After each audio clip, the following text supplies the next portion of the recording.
Yo les gars, c'est Ahmed ici, bienvenue sur la chaîne pour une nouvelle vidéo. Aujourd'hui, on va parler d'un sujet qui fait beaucoup de bruit dans le monde du foot, Lamine Yamal.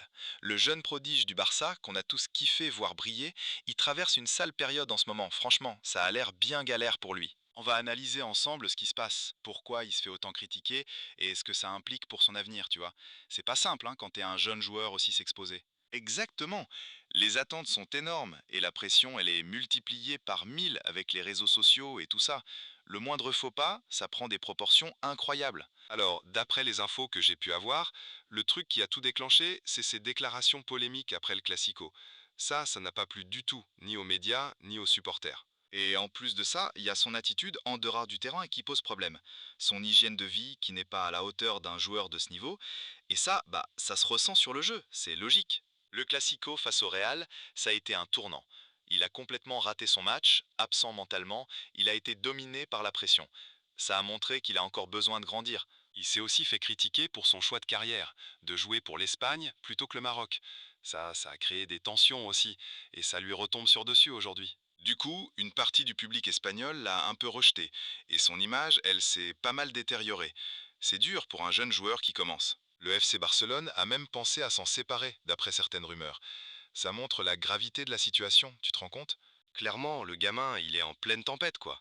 Il faut qu'il retrouve de l'humilité et qu'il se concentre sur son jeu, sur le terrain, pas sur les à côté. Ce serait dommage de gâcher un tel talent à cause d'une mauvaise gestion de carrière et de l'emballement médiatique. Il est encore jeune, tu vois. Il a besoin de bons conseils et d'être en soutenu pour retrouver son meilleur jeu.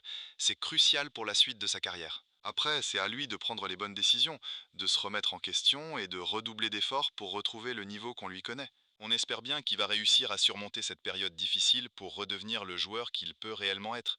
Il a le potentiel. Parce que quand il est au top, c'est un joueur qui fait plaisir à voir jouer, avec sa technique, sa vitesse et sa percussion. Il apporte beaucoup à son équipe. Le plus important, c'est qu'il retrouve de la confiance et qu'il retrouve cette étincelle qu'on a vue à ses débuts. C'est ça qui a fait sa force. Il doit aussi écouter les conseils de ses entraîneurs et des joueurs plus expérimentés. Ils sont là pour l'aider et lui montrer le droit chemin. Et nous, en tant que fans, on doit être là pour le soutenir, l'encourager, même dans les moments difficiles. C'est important pour un jeune joueur, parce que le football, c'est pas que des victoires et des moments de gloire. Il y a aussi les passages d'avide, les doutes, les critiques. Ça fait partie du jeu. Faut pas non plus jeter la pierre au gamin trop vite. Il a le droit de faire des erreurs, même si elles sont médiatisées. L'important, c'est qu'il en tire les leçons. Espérons qu'il retrouve son meilleur niveau et qu'il nous fasse rêver comme on l'a vu faire par le passé. On compte sur lui pour faire vibrer les supporters. Sa jeunesse est à la fois sa force et sa faiblesse en ce moment. Il a encore du temps pour progresser et pour devenir un très grand joueur. Il faut aussi souligner que le FC Barcelone et son environnement peuvent jouer un rôle crucial dans sa reconstruction. Un soutien fort peut l'aider à rebondir. Vous savez, opter pour l'Espagne plutôt que le Maroc, c'est un choix super délicat pour un jeune joueur qui a des attaches des deux côtés. C'est un truc qui va avec des responsabilités énormes. Cette décision, elle a mis sa cote perso dans une sale posture face à une partie du public espagnol, qui s'attendait à ce qu'ils se donnent totalement pour leur sélection. Du coup, il navigue dans des eaux super agitées au Barça, où certains doutent de son engagement complet. Et ça, c'est pas l'idéal pour un jeune joueur en pleine progression. C'est clair qu'il a besoin de retrouver un peu d'humilité, de se reconcentrer sur le jeu et de montrer aux gens que le foot, c'est sa priorité numéro un. Les jeunes joueurs comme lui, ils doivent être blindés dans leur tête pour gérer la pression des médias et des supporters. C'est un truc qui peut vite faire mal. Maintenant, il doit taffer dur, sur et en dehors du terrain, pour regagner la confiance de tout le monde. Son image, elle a été un peu amochée, mais avec du taf et de l'humilité, ça peut changer. C'est à lui de prouver qu'il est capable de gérer cette pression et de devenir un grand joueur. Le chemin est encore long pour lui, mais s'il s'accroche, il peut y arriver.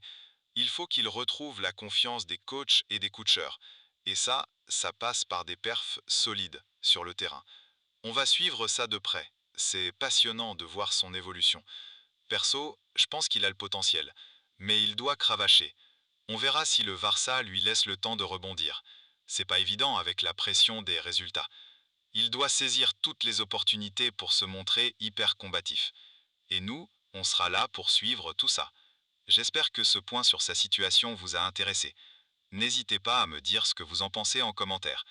À très vite pour une nouvelle vidéo. Ciao!